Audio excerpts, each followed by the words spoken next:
आज हम आए हैं किड्ज़ानिया। मैं भी पहली बार जा रही हूँ किड्ज़ानिया में, तो देखते हैं क्या क्या है इसके अंदर और कैसा है ये। हे गाइस, तो हम आ गए हैं किड्ज़ानिया के टिकट काउंटर पे। ये पूरा स्ट्रक्चर जो है एयरपोर्ट स्टाइल में बनाया हुआ है। यहाँ पे आपको सबसे पहले बोर्डिंग पास लेना होगा। तो यहाँ पे मैक्सिमम जो एज है 16 इयर्स की है, उससे अबव के बच्चे एक्टिविटी परफॉर्म नहीं कर सकते हैं। और मिनिमम रेट जो है 1100 है plus taxes for weekdays for kids and for weekends is 1300 plus taxes. और अडल्ट का रेट जो है 400 plus taxes to enter the KidZania. तो इस तरीके से सबसे पहले हमने बोर्डिंग पास ले लिया है और उसके साथ हमें 50 किड्स का चेक मिला है, जो कि हम जाएंगे IDFC फर्स्ट बैंक में और वहाँ से हम चेक को कन्वर्ट करेंगे कैश में। और एक चीज़ और है, आपको इस टिकट पे डिस्काउंट भी मिल सकता है। अगर आपके पास IDFC फर्स्ट बैंक का कार्ड है तो आपको 15 to 20% जो ओवरऑल अमाउंट होगा उस पर डिस्काउंट मिल जाएगा। तो हमने एंटर कर लिया है किड्ज़ानिया वर्ल्ड में और ये बिल्कुल बहुत ही सुंदर सा किड्ज़ानिया सिटी बनी हुई है, जो कि बहुत इंटरेस्टिंग है। बच्चों के लिए तो बहुत ही प्यारी सिटी है। जैसे हम हैरी पॉटर की दुनिया में घुस जाते हैं, वैसे ही हम घुस गए हैं किड्ज़ानिया की दुनिया में। तो बच्चों के लिए काफ़ी अच्छा एक्सपीरियंस है। आप अपने बच्चों को ज़रूर लेकर जाएं यहाँ पे। मुझे तो काफ़ी इंटरेस्टिंग लगा। तो अभी हम जा रहे हैं IDFC फर्स्ट बैंक ढूंढने, वो जो कि स्ट्रेट जाके उन्होंने बताया है राइट में है। तो जैसे ही हम जाएंगे वहाँ पे वो चेक से कन्वर्ट करा लेंगे अपनी करेंसी को, किड्सोस को, 50 किड्सोस। और यहाँ पे जितनी भी एक्टिविटी आप परफॉर्म करेंगे उसके लिए आपको पे करना पड़ेगा, तो इसलिए वो 50 किड्सोस मिलते हैं। तो यहाँ पे स्पेंडिंग एक्टिविटीज़ भी है, अर्निंग एक्टिविटीज़ भी हैं। तो यहाँ पे बहुत सारी एक्टिविटीज़ है, अराउंड 40-50 एक्टिविटीज़ है। तो सारी एक्टिविटीज़ आप 50 किड्सोस में तो कवर नहीं कर सकते, इसलिए आपको मिक्सअप करके करना पड़ेगा। कुछ स्पेंडिंग एक्टिविटीज़ करनी पड़ेगी, कुछ अर्निंग एक्टिविटीज़ करनी पड़ेगी। तो अरिंजा अब क्यू में लग गया है IDFC फर्स्ट बैंक के और यहाँ से वो कैश ले लेगा। तो इसमें एक चीज़ और है, आपने देखा होगा स्टार्टिंग में हम सबको एक बैंड मिला था। वो बैंड जो है ट्रैक करने के लिए है। अगर आपका किड कहीं पे इधर उधर हो जाता है पूरी सिटी में, तो आप अपने किड को ट्रैक कर सकते हैं स्कैन करके। अपना बैंड स्कैन करके आपके किड की जो लोकेशन है पता लग जाएगी। तो अब हम परफॉर्म करने जा रहे हैं अपनी पहली एक्टिविटी एयर इंडिया के साथ। एयर इंडिया में स्पेंडिंग भी है, अर्निंग एक्टिविटी भी है। अगर आप पायलट बनते हैं तो आपको 15 किड्सोस देने पड़ेंगे और अगर आप अटेंडेंट बनते हैं तो आपको 10 किड्सोस मिलेंगे। तो अरिंजे ने चूज़ किया है फ्लाइट अटेंडेंट बनने के लिए, तो ये अर्न करने वाला है 10 किड्सोस।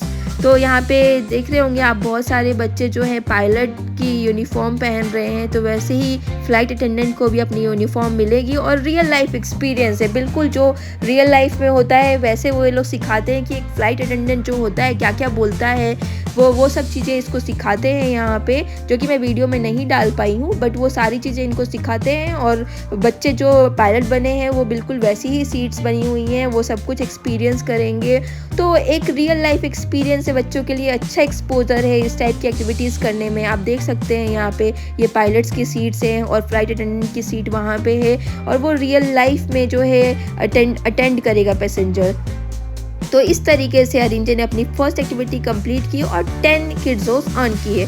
अब ये सेकंड एक्टिविटी है यहाँ पे किंडर जॉय की, जिसमें कि ये स्पेंडिंग एक्टिविटी है और इसमें आपको 15 किड्सोस देने हैं। और इसमें पूरा किड्स लाइक यहाँ पे किंडर जॉय कैसे बनता है उसका प्रोसेस बताते हैं और लास्ट में किंडर जॉय बनवा कर देते हैं खाने के लिए। तो रियल किंडर जॉय देते हैं।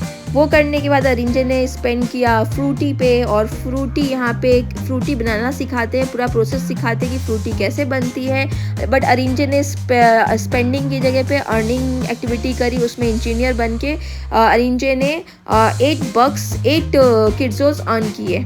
उसके बाद यहाँ पे डॉम्स की भी एक्टिविटीज़ थी, सेंटा को लेटर लिखना था, उसमें भी आप कुछ कर सकते हैं। फिर यहाँ पे DHL की एक्टिविटी थी। DHL की एक्टिविटी काफ़ी इंगेजिंग थी। DHL की एक्टिविटी में आपको क्या करना था कि आपको कुछ पार्सल्स दिए जाएंगे, आपको पार्सल्स लेकर वो स्टोर्स ढूंढने हैं जहाँ पे वो पार्सल डिलीवर करना है, उनसे साइन कराना है एंड देन आपको वापस DHL पे आना है। एंड ये अर्निंग एक्टिविटी है, इसमें स्पेंडिंग एक्टिविटी नहीं है, बट ये काफ़ी इंगेजिंग थी। तो बहुत सारे बच्चे ये काम कर रहे थे और सबको इतने मज़े से वो काम कर रहे थे। पूरी सिटी में बच्चे DHL की ट्रॉली लेकर घूम रहे थे। तो काफ़ी ये इंगेजिंग एक्टिविटी थी और बहुत मज़ा आ रहा था। अरिंजे ने भी काफ़ी इंजॉय किया इस एक्टिविटी में। तो देख रहे हैं आप, अरिंजे ने अपना फर्स्ट पैकेज यहाँ पर डिलीवर किया है। तो इस तरीके से इसने अपने तीनों पैकेज जो है डिलीवर किए और ये एक्टिविटी कंप्लीट करी। तो इस तरीके से यहाँ पे ऑलमोस्ट 40-50 एक्टिविटीज़ थी। सारी एक्टिविटीज़ तो आप एक दिन में कवर नहीं कर सकते। अगर आप फुल डे का भी पास लेंगे तो बच्चे इतने थक जाएंगे कि आप सारी एक्टिविटीज़ नहीं कर सकते। तो मेरे ख्याल से 3 आवर्स का पास जो हमने लिया था वो एनफ था किसी भी किड के लिए, और आप कभी वापस जा सकते हैं। लाइक हमने 3 आवर्स स्पेंड किए इसके अंदर, काफ़ी इंगेजिंग थे और काफ़ी मतलब थक गए थे बच्चे लास्ट में ना। तो 3 आवर्स इज़ गुड एनफ। आप वापस कभी जाइए, आपको अगर लगता है कि आपको और इन्जॉय करना है तो आप वापस जा सकते हैं। तो जैसे आप ये देख रहे हैं, ये इसकी 3rd-4th एक्टिविटी है। ये सुपरमार्केट की एक्टिविटी है। इसमें अरिंजे ने कुछ शॉपिंग करी है फ्रॉम सुपरमार्केट, तो ये भी एक एक्टिविटी थी वहाँ पे। वैसे ही अर्थक्वेक वाली एक्टिविटी थी, इसके अंदर आपको रेस्क्यू करना था एक डॉल को। तो इस तरह से अलग अलग चीज़ें बताते हैं। ये भी स्पेंडिंग एक्टिविटी थी। देन वहाँ पे कुछ ड्राइविंग एक्टिविटीज़ थी। ड्राइविंग करने के लिए आपको सबसे पहले ड्राइविंग लाइसेंस बनवाना पड़ेगा टीवीएस के शोरूम पे जाके। तो यहाँ पे टीवीएस के शोरूम पे आपको टेस्ट ड्राइव देनी पड़ेगी, उसके बाद ड्राइविंग लाइसेंस बनेगा। ड्राइविंग लाइसेंस करने के बाद आप ड्राइविंग एक्टिविटीज़ कर सकते हैं। तो वहाँ पे 2 ड्राइविंग एक्टिविटीज़ थी जो कि सब अरिंजे ने करी। बाद में पहले ड्राइविंग लाइसेंस बनवाया हमने एंड देन वो ड्राइविंग एक्टिविटी करी। और हर एक्टिविटी का जो टाइम है अराउंड 20 मिनट्स आपको लगेंगे, और उसके बाद 20 मिनट्स तक बीच में कोई भी दूसरा बच्चा अलाउड नहीं है। तो अगर आप वहाँ पे जाते हैं तो 20 मिनट्स कभी 15 मिनट्स आपको वेट भी करना पड़ता है वो एक्टिविटी करने के लिए, तो क्यू भी लग जाती है। तो इस तरीके से अलग अलग एक्टिविटीज़ हैं वहाँ पर। तो हमें तो काफ़ी अच्छा लगा। एक हमने किया मैजिशियन वाली एक्टिविटी करी जिसमें कि उसमें मैजिकल ट्रिक्स सिखाते हैं वो, ये भी स्पेंडिंग एक्टिविटी थी। इसमें 10 किड्स देने थे टू लर्न मैजिक ट्रिक्स। तो ये सारी चीज़ें थी। और फिर हमने लास्ट में पेट पूजा करी, कुछ खाया, शिकागो पिज़्ज़ा खाया, वो भी काफ़ी अच्छा था। तो इस तरीके से हमने अपना पूरा डे स्पेंड किया और काफ़ी इंटरेस्टिंग था। फिर चेकआउट कर लिया। तो आप भी ज़रूर जाएं और इंजॉय करें। Thank you.